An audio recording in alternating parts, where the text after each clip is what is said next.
Welcome to It's All About the Questions, where learning to ask the right questions can help you achieve lifelong success. Now, here to help you ask all the right questions is award-winning author, international speaker, and business strategist, Laura Stewart. Good morning, afternoon, and evening, everyone, and welcome to the Christmas show. Merry Christmas, everyone. This is the last show of 2018. If you don't celebrate Christmas, happy holidays, happy Hanukkah, happy Kwanzaa, or just happy life. I wish all of you a very merry and happy life. And today I get to interview somebody that I've known for a number of years through tech events, and I'm so excited that she agreed to be my Christmas guest because of all the people I know, she is one of the people who embraces the spirit of Christmas, that of love and positivity all year round. And it's such a joy to know her and to watch her have grown over the years in the world of technology. So Michelle McBain, welcome to the show. Thank you so much for having me, Laura. It's an honor to be here. Well, it's so exciting to actually get you on the air because we've been talking about this for almost a year now. That's right. And it just seemed like it was never the right time. We couldn't connect. And then, bam, all of a sudden when I said, I'd like you to be my Christmas guest, you're like, okay. It's a Christmas miracle. It is. It's such a Christmas miracle. Maybe we'll hear a bell ring and an angel get its wings today, right? I hope so. Oh, I hope so too. Because, you know, one of the things that I've known about you over the years is how positive you always manage to stay. No, and that's not saying that you're, you know, this just happy-go-lucky, everything's perfect, rosy world. You have your moments like we all do, but they don't last very long. At least they don't seem to last very long. You stay positive, and you always seem to see the silver lining. And I know your mom, so I know where some of that comes from. Sure, yes. But how do you truly manage to stay so positive in the world as it is today? And you're very active on social media, which is enough to take most people down in the positivity scale. Sure. Yeah, I mean, that's a great question, and I think that it's really a choice about what we focus our energy on. You know, there's that old adage, it's not what life gives to you, it's how you respond to it. And being a mom to a 4-year-old and a 2-year-old, I often use the words no rain, no rainbows, because I think that with every bad thing there's good, and there's sort of an equilibrium in life. And we can choose to look at all of the negativity and the frustrations and the anger and the poor things that are happening in the world, or we can choose to make a difference, to be the change, to be kind, to pay it forward and do all of the positive things and focus on the good people that are really making a wonderful impact in the world. And I think that it's important, you know, to see both sides, but also to realize that you don't have to sit idly by and just watch things happen with a negative taste in your mouth, but you can also try to be the change and make a difference. And it's really important to step up and step out and do something about it. And so I always try to use that in my life, personally and professionally, no matter what's thrown at me or what I see in the world around me. How can I try to make a difference? You know, the last several shows towards the end of this year have that idea of choice, that we have a choice as to how we look at the world, seems to be coming up a lot. And I find it fascinating because one of the things that comes up so often with my listeners is they feel they don't have choices. They can't seem to see their way out of a choice. And we've been having this discussion for several months now on the show on different things that people can do to help them see a choice. Now, you've got young children. Mm-hmm. I would imagine that helping them see choices is not always the easiest thing in the world. No, it can be a challenge for sure, especially at this age, because their reasoning and their understanding of why, that's the question that every parent of a 4-year-old knows, the why of life, and, you know, why do things happen, and why, you know, why is it the way it is. And I think that for me, it's really about teaching and explaining to them, I had a challenging life and upbringing, I guess you can say, and it wasn't always easy. And throughout my life, it's funny, a lot of people come up to me and they'll say, I always see you smiling. I always see you, just to your point, looking on the bright side of things. And it's not to say everyone has their good days and bad days, and I've experienced challenges in life like everyone else. But I really want my children to learn from a very early age, and it is a gift of my mother, I think, raising me by herself as a single mom from the time I was very young, and just teaching me the characters and qualities of how to treat other people with kindness and respect, whether it's the president or the janitor, to really understand and listen to other people's beliefs and put yourself in their shoes, because you never know what somebody's going through, right? And although they might seem happy or angry or whatever, you don't know what's in their head and their heart or what they're living through in that moment. And so from a very early age, I want my children to think of other people and treat them with kindness and respect, so that they can always put themselves in their shoes and know that as they're making choices in life, that there are going to be consequences and repercussions, and you have to be very thoughtful when you say something or when you do something, because there's an impact to that, to whatever you do say. And, it's very fragile at this age, but those lessons that you learn very early on are very important throughout your life. And I think it's important even as we become adults and we grow and we learn to pause and think, what is this person going through? And do I understand their intention behind this? What is their why? And can I relate and put myself in a position to really understand their thought process? And if I'm going to try and get something from them, how do I influence them in a positive way? And what's their currency? And, so the lessons that you teach very young children are the same lessons we learn as adults, and the human relationship and the connections that we have with one another are so critical, whether they're in person or on social media, you name it. There's a lot of opportunity to really continue to work together as humans. I would imagine, and I don't have any children or a lot of children around me most of my life, but I would imagine that it's sort of like having clients, right? Where they need some advice, or you watch some behavior and you give them advice and you go, oh, wait, I should be taking that advice for myself. Very true. Yeah. Oftentimes there's that thought process where easier said than done, right? And to tell somebody how to act and then to live it are two different things. And you really have to be conscious of the decisions that you make for yourself, and also to not be so hard on ourselves. I think that's probably the hardest thing, especially for women, especially for wives and mothers. You go through life and you put a lot of people, maybe everybody, before you think about if you're a working mom, you think about your job and you want to be present and overachieve and meet and exceed there. You think about your children, your families, and you want to do the best you can do there. You think about the world around you, if you're doing philanthropy or volunteer work, and it's very easy to lose ourselves in the process, and it's also very easy to be most critical of ourselves. So it's very important to just pause and to understand that we are equally able to be fair and kind to ourselves just as we are to other people, and give ourselves a break from time to time. I've noticed, especially over this last year, having lost my mom, that I don't pause enough, because sometimes in that quiet space, thoughts come up that you don't want to process. Right. So you say to yourself, okay, but if I pause and I process it, everything after that seems so much better. That avoidance of pausing seems like it works great in the moment, but then it just builds and builds and builds, and whatever you needed to pause for, if you had paused originally, it wouldn't become as big.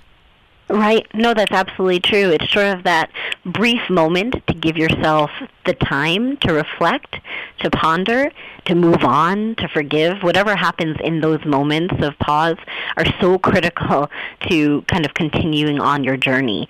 And I often think about it as giving a speech, right? People often want to fill the void. They don't want to leave silence, because silence could be deafening. So they fill them with filler words like or or ah, because they just don't like the silence. And it's sort of a human nature where a lot of people try to fill the silence. But that silence could be the most important part of our journeys because it allows you to really reflect and be one with what you're trying to achieve. And I think it's a very critical component, whether it's yoga or prayer or peace or whatever it is for you in your journey, but just that thoughtful, quiet time that you take to really reflect upon yourself and your goals and your what you're trying to achieve. Okay, you've got me in tears because that just really, I'm not kidding, I can feel the tears welling. I really finally got at another level how much I've been avoiding that. Sure. So thank you. I want to hug you. I'm going to hug you from here. Yeah, thank you. I can feel that, Michelle. Totally feel that. It's, for me, it's really one of those moments, and my listeners know that this happens to me all the time. I learn so much from my guests, and it's things that I think I already know, but I don't know it at a certain level. And I love when another level gets cleared, like just happened for me. And I'm going to immediately start giving myself permission to take time to just stop and just, even if it's 30 seconds, and I'm not going to beat myself up if I don't do it one day or one moment, but I'm sure. Right now on the air asking everybody to hold me accountable to giving myself permission to pause some more in my daily life. And I give everybody out there permission to do that too. Wow. Powerful. That is so powerful, Michelle. Thank you for that. Of course, yeah. And I'll check in on you from time to time to make sure. Yeah, please you're do. Giving yourself that. Please do, because I've been avoiding journaling even lately. I realize that. So got to get back to that because writing is my thing.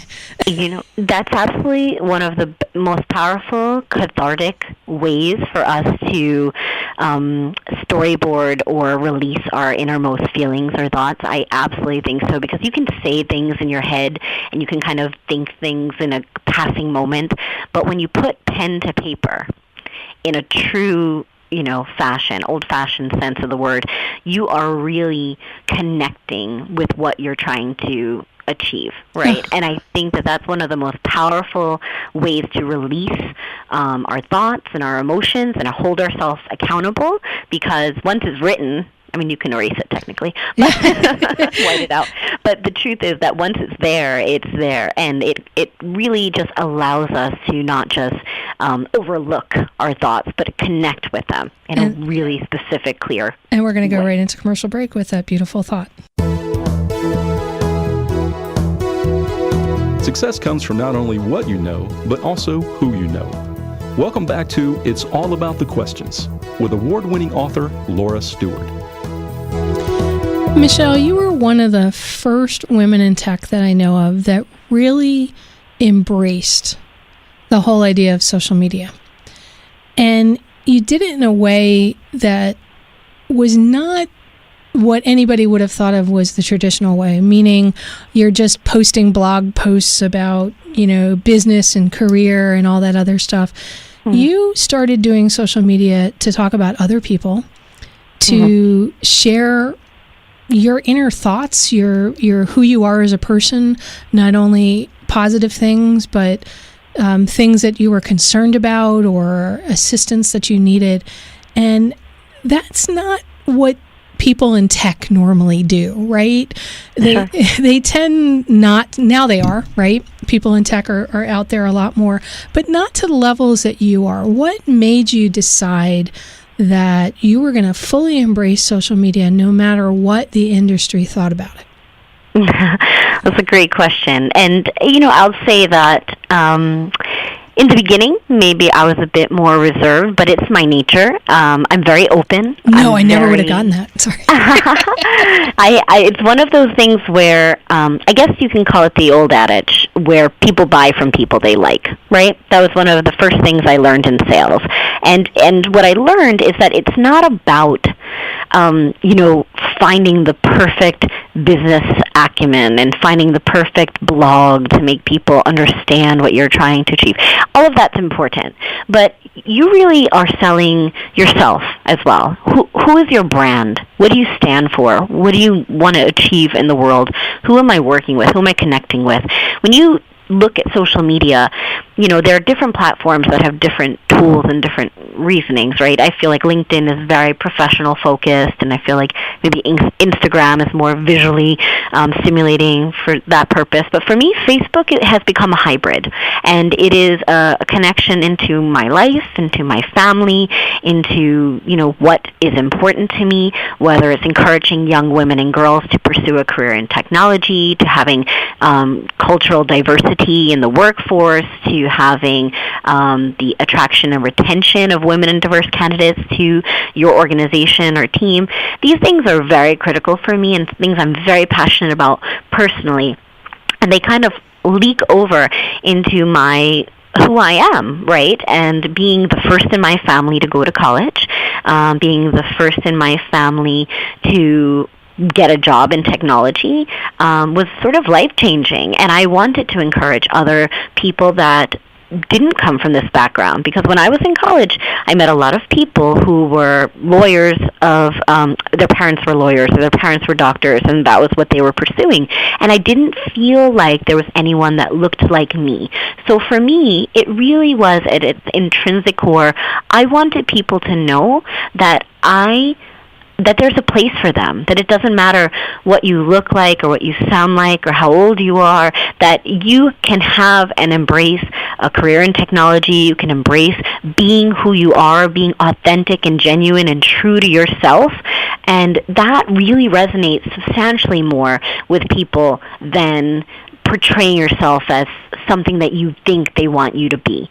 So for me, it really was just saying, I am who I am, and I am okay with that. And if other people aren't okay with that, that's their right and prerogative. But I'm not going to alter my genuine self, and I want people to connect with me on a personal and professional level. The people that I work with here are my team. They're my family. The people that I've worked with cross-functionally in other organizations and in other partnerships throughout my years, I treat everybody the same, and I treat them in a way that I want them to be genuinely successful, and I want to get to know who they really are too. Not just what they're selling me, but who are they at their core. And I think that for me is one of the most important parts of connecting with another human. So I chose to do that on social media. You said something that I know a lot of people are struggling with out there. You actually said a lot of different things, but there's one thing I want to, pardon the pun, click on. You talked about staying true to yourself. And I remember an incident a while back in your career, several years back, where people were commenting on how you were dressing and the fact that you were always so happy and bubbly. And they wanted you to change because they said you would never advance in your career unless you dressed like everybody else and acted like everybody else. And I have to say, from a personal level, I'm so glad that you took the advice of a number of people that said, no, you need to be yourself. You're probably in the wrong environment if that's where it is. And that doesn't preclude the fact that sometimes you need to dress the part of where you're going. I always tell my entrepreneurs, if you want to do business with people that wear ties and shirts and suits all the time, and you walk in no clothes at all, right? You're probably not going to do business with them. Whole nother problem. Yeah, exactly. But I wanted to give the radical example of it. You have to be in the right environment for who you are as a person and what you want to achieve in the goals. But I know that was a major moment for you. Do you remember that situation? Yeah, I do. Yeah. So there's two sort of things that were entwined there. So when I began my career and I was young, I started on Wall Street. I moved into Cisco at an early age in their global academy, getting engineering and sales training, and became, at the end of that year, you can choose. Do you want to go into sales? Do you want to go into engineering? So I took my engineering background. I thought that was strong. I had that foundation. I took my sales background, and I went into sales. And I wore a pantsuit every day because that's how people dressed in Wall Street. And I was living in North Carolina at the time. And I had a very beautiful, feminine boss who one day took me aside and said, "This doesn't feel like you. Are you trying to, dress in a certain way to, kind of make a statement or an impact?" And I said, "Well, I'm young. I look young. I don't want people not to take me seriously, right?" And she said, "You can be taken seriously for who you are. You don't need to, of course, I'm wearing a suit today, as an example. It's a lovely white suit after Labor Day, but I live in Florida now, so I feel like that's fine. But you can embrace business casual or different schools of thought that are still professional. You always want to look the part, as you mentioned, but you don't want to be taken, too far out of your comfort zone, because if you try too hard, it appears that you're trying too hard. So I think that was a good rule of thumb for me. And then, you can end up getting the other way, which is that you're too casual, right? And I think that there's a fine line in between there.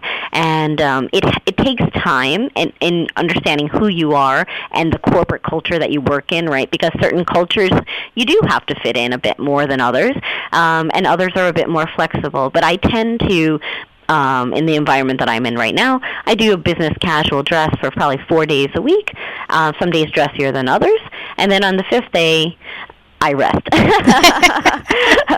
And so, that's sort of opportunity. Now, in the terms of the personality, that was a separate conversation, and that actually was something that really impacted me. And I wonder if my person at the time who was leading me would ever listen to this and hear this story, but it really impacted me because they said, kind of went around and talking about everybody's achievements, and they said that I was bubbly and good with people. Now, that's a great skill, right? Like the relationship building, I think, is extremely important. But I do a lot more than that, and it's a lot more important to me. But the words bubbly, I thought to myself, would you ever use that word to describe a gentleman in the office? No. And I didn't think so either. And so it resonated with me in a way that made me feel like I wasn't being taken seriously in my career. And it was unfortunate because I was, a leader of the company, managing our largest customer globally, had a lot of impact with a lot of different people, but the word bubbly made me feel as though I was less than. And I had to take a moment. I had to pause and noodle what those words meant to me, and was it validated, right? And so there was a group called Tech World's Half, and created by several wonderful mentors and friends of mine. And I'm gonna have you tease everybody because we're going into the national news right now. So we're gonna be back talking with Michelle McBain. Welcome to It's All About the Questions, where learning to ask the right questions can help you achieve lifelong success. Now, here to help you ask all the right questions is award-winning author, international speaker, and business strategist, Laura Stewart. Welcome back, everyone, to our Christmas show. I am here with Michelle McBain, a dear friend and a role model in a lot of ways because of who she is out in the world today. So the first half of the show, Michelle shared so much great information on how we can stay positive, how she does that, and how she teaches her kids to do that. But we also started talking about something a little bit more serious. And we're going to pick right back up with that. And Michelle, you were sharing about how you can be taken seriously for who you are in the world, and how this one boss, manager of yours, in a job review said, described you as bubbly. Right. Yes. The infamous bubbly experience. So, so I would feel that I was very privileged because a group exists thanks to, and I have to give them a shout out, but Janet Shines is my mentor at Office Depot, Joe Peterson at Cloud Girls, Rokia Jones at Microsoft, and Quinny Wong from Verizon got together and created a group called Tech World's Half on Facebook. And this group is phenomenal. It's just the raw, real truth of women in supporting tech. other women. right? So sort of this tribe of women coming together, really connecting, understanding, and being open and honest, whether they're, looking for a job, seeking experience, seeking feedback, things of that nature. So I posted my story on that group, very open, very honest, and I wanted feedback. Should I change who I was? And the feedback was overwhelmingly positive in the way that say, there's a time and place, right, obviously. You shouldn't change who you are for the most part. But I think that it's very important that, to be taken seriously, if there's certain things that you can do, or words you can say, or, even things such as lowering your voice so you're not so high pitched, or things of that nature. Like, I got all sorts of feedback, and some are great, some I won't do, some I will do, but at the end of the day, it's really about taking the input of what works for other people and learning how you can be true to yourself, but apply a very professional nature to your conversation, your skill set, so that you can be the best you can be at work, professionally, and personally. So I learned that, look, there's going to be a time where I'm going to be happy, and that's okay. I'm allowed to be happy at work. Absolutely. I'm allowed to be happy in life, but I am very serious, and I want people to know that as well. I work very hard. I drive results, and I don't want to mistake joyfulness for getting the job done and executing. So it's really important that you're demonstrating to your leaders that you are impactful and effective, and that you do it all with a smile. And it's interesting because so often, as you had said, they would never use certain words to describe a man. But at the same time, there are certain words they use to describe men that aren't always the best either. And it becomes a conversation, as you said, about what are you hoping to achieve? What is your why? What is your purpose? What are your goals?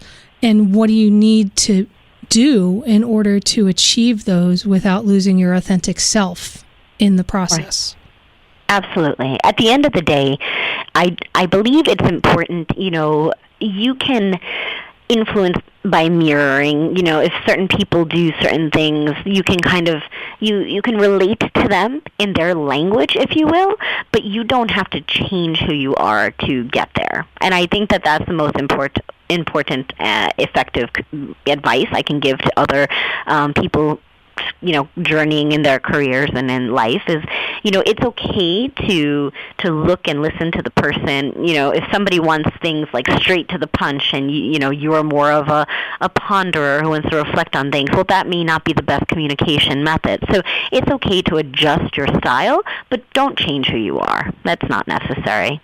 Which is so hard for so many people because they feel, like we talked about in the first segment, that they don't have choices, that this is the only job that they can have for whatever reason, and they have lost that ability to even connect to who they are. I mean, I'm sure you've seen this throughout your career, watching other people and going, do you even know who you are?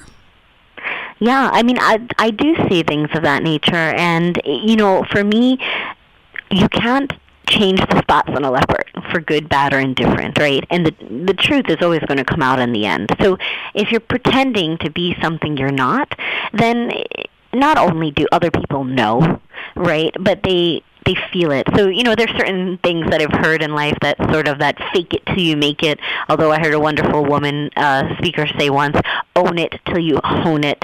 So I think there's a point, right, where you may not know. Like, if you take that next job opportunity, if you accept the role of President of the United States of America, let's say, or you're CEO of the company or Vice President of such and such, you probably did not have that experience prior, right? Nobody does. So when you enter a new role or a new phase of your life, there's that learning curve, right? You're going to get new information, new processes and protocols, new relationships, new connections, and things of that nature, right? And when you are experiencing that newness, it's okay to be comfortable with the fact that you're not going to have all the answers in the beginning. But if you're passionate and you're dedicated and you're willing to learn, you're willing to ask questions, there's nothing wrong with that. There's nothing wrong with solidifying who you are through educating yourself, through listening to other people who do know more. I like to think that when we talk about mentoring and reverse mentoring, a lot of people say it's geared at people just starting out in their career. And I say that couldn't be further than the truth, because you can learn something new every day of your life, regardless of your age, regardless of your title, regardless of your experience, because there's always something new to learn. There's something you can grow upon. And if you have that open-mindedness, that willingness to continue to better yourself and learn from others, that diversity of thought is extremely important to being the best leader you can be, to being the most successful you can in your career for yourself and for those around you. And I know currently you are in the process, as if you don't have enough on your plate, you're getting your MBA. That's correct. I am. I'm 3 courses from straight A's completion, so I'm very excited, knock on wood. 3 courses? Woohoo! Yes. I'm at that finish line as a mom of 2 children, as a senior director of technology services for Office Depot, and pursuing my MBA along with any sort of philanthropic work that I like to fit in along the way. Which, just from the surface, everything you just said is a lot on anybody's plate, right? I did my master's right after I got my bachelor's. And I was working a full-time job, but I got my master's. But I didn't have a family. It was just me working a job, getting it all, right?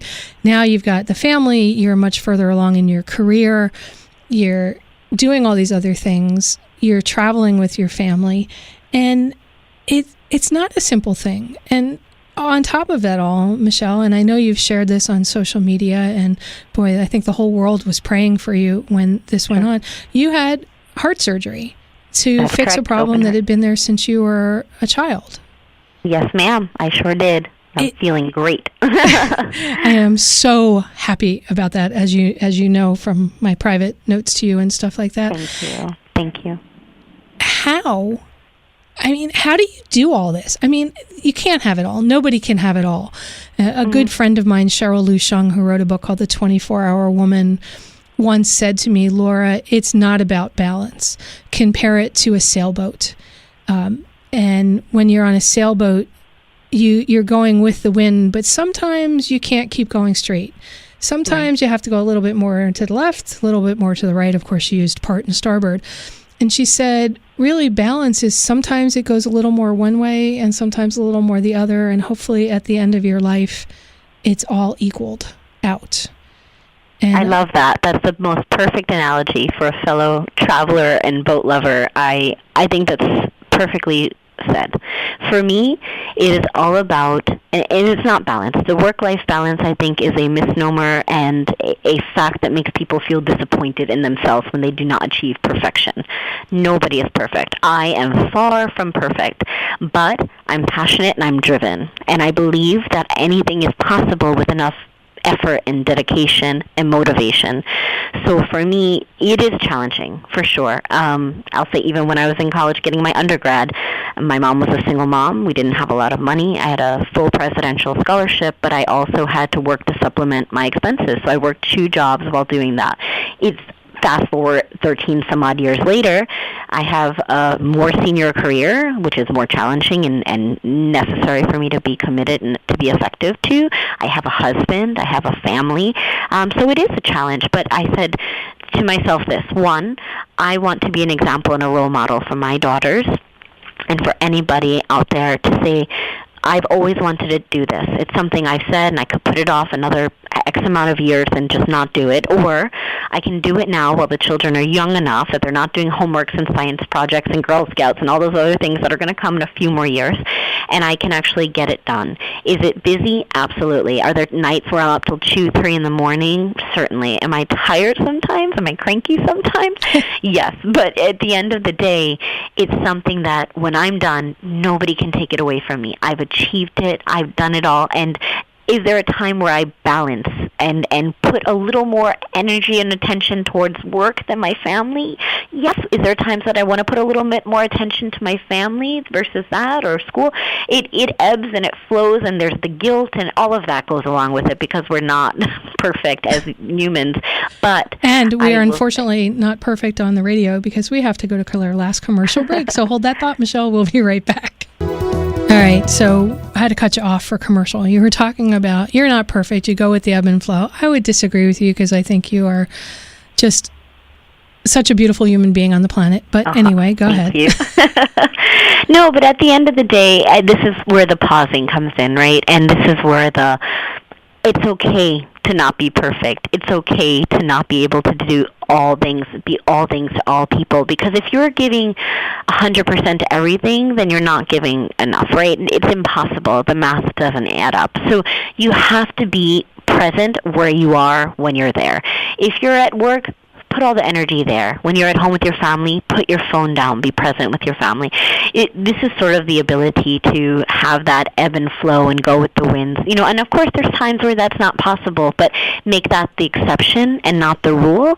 And I think that you will feel a lot less guilty and a lot prouder of yourself because you start to decompartmentalize who you are, what you want to achieve, and what are the tactical steps that you can take to help you get there. Right, and it doesn't have to happen overnight.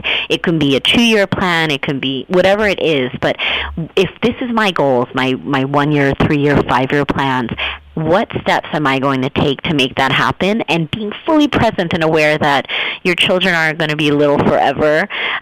So make sure you have that quality time if you're a parent, or if you're a fur mom, like I used to call myself before I had kids with my dogs, or even if it's just time to, drink a glass of wine and read a good book, whatever it is that you do for you, make sure to take that and give yourself that gift, because if you're not whole, then you won't be able to give back. And I always use the analogy I heard once.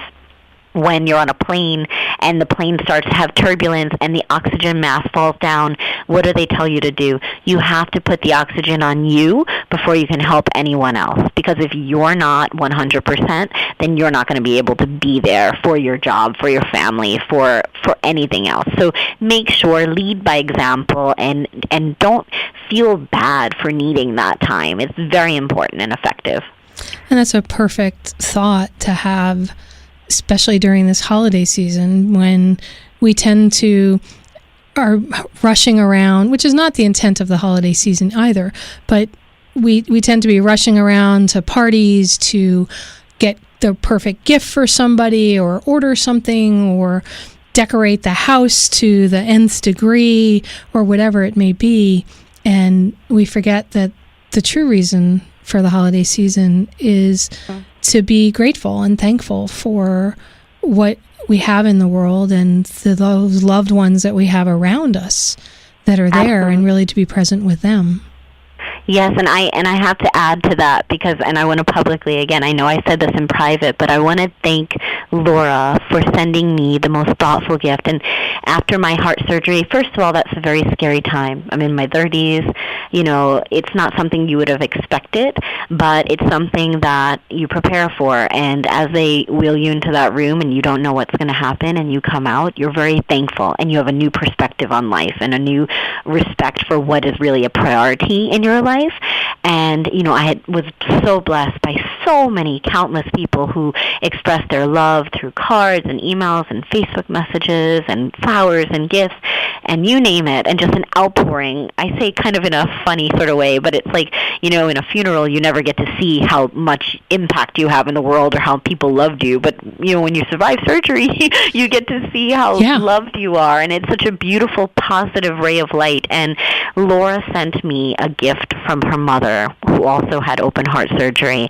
It's a beautiful glass bowl, crystal bowl with hearts on it. And it just, to me, I said the flowers can die and the things get eaten, but to have something that's meaningful and impactful from somebody who loves somebody so much, to give that gift and thought to me was just so beautiful and impactful, and I'm so thankful.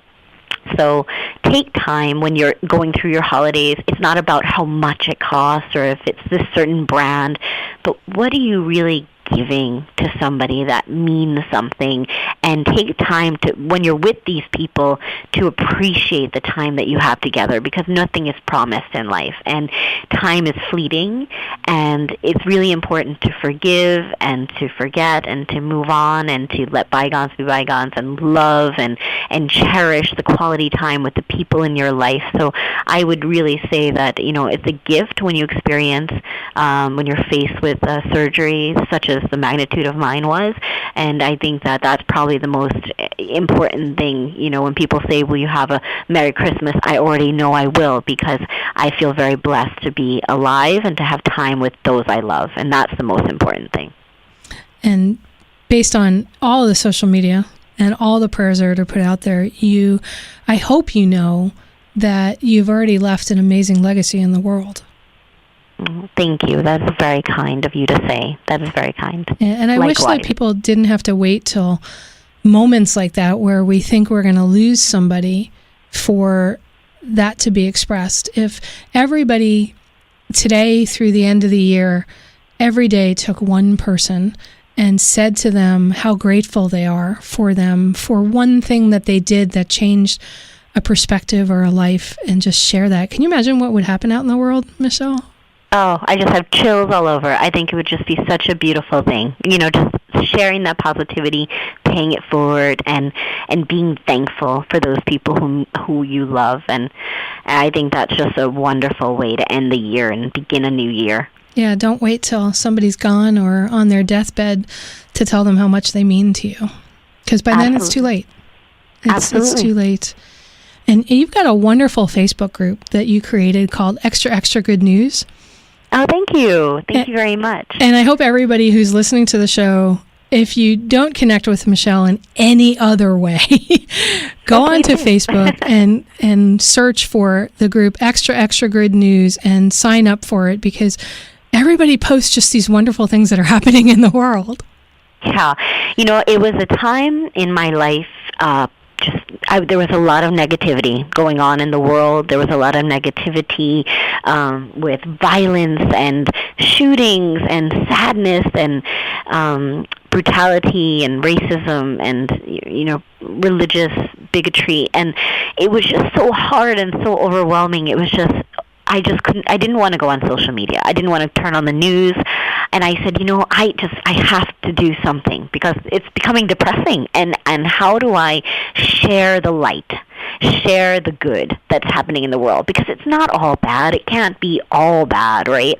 And so I started this group just, because I wanted to share good news. And it sort of went viral, where people would just post whenever they found a story that made their heart feel good or happy. They would share this kindness and this little piece of light in the darkness. And for me, it was something that's so important and impactful, because it shows you that there's still good in the world, and that there's still hope and good people and kindness. And I think it's really important, no matter what you're going through. Even when I'm my heart surgery and everything like that, you can think about all the bad things and challenges that you're going through. And then I spent a lot of time this year, this holiday season, just volunteering, whether it's at the Ronald McDonald House or the Quantum House locally here in Florida, going to food banks or what have you. And when you're doing something for other people, it's the gift that keeps on giving, because you're doing it for you, or you're doing it for others, but by default it makes you feel good, right? So it's sort of a selfish and positive way to express outwardly goodness for other people. So I just love to volunteer and give back. I think, this is the meaning of the season for me, and I hope that other people find time, because when you see the joy in another person, especially a child, especially during the holidays, it just fills your whole heart with happiness and light. And I think that that's one of the best things to do. When you're feeling down, try to see how other people may be in a worse position, and see how you can bring some joy to their day, and you will find that both of you will rise to the occasion. And I don't think we should end the show without you giving a shout out to your kids and your husband, because you are live on the radio. So why don't you wish them a Merry Christmas on the radio? Of course. Merry Christmas and happy holidays to everyone on the radio, especially my husband Jay and my beautiful daughters Brooklyn and Callie. Mommy loves you, and she's very excited to have Santa come and have a great holiday for one and all. I love it. And best way, I think, for people to reach out to you is on social media, since you are all over that, correct, Michelle? Absolutely. I'm on Facebook, LinkedIn, Twitter, Instagram, you name it. Please, I'm open. I'd love to connect with you. If there's something I said that you'd like to talk about or discuss, I'd love to connect and learn from each of you as well. And I will put all of your social media links up on the website with the post. And I want to thank you so much for being my special Christmas guest today, Michelle. Oh, likewise, and you are mine as well, Laura. Thank you from the bottom of my heart, and to everyone out there, I hope you have a very Merry Christmas and a very happy holidays. And remember, everybody, the right questions truly can change your life. So what are you asking today? Have a Merry Christmas, have a blessed New Year, and hug someone you love, and smile at a random stranger. Have a great day. Look, Daddy, teacher says every time a bell rings, an angel gets his wings. That's right. You've been listening to It's All About the Questions, starring Laura Stewart. Connect with Laura at it'sallaboutthequestions.com and download a free workbook that will help you ask better questions starting today.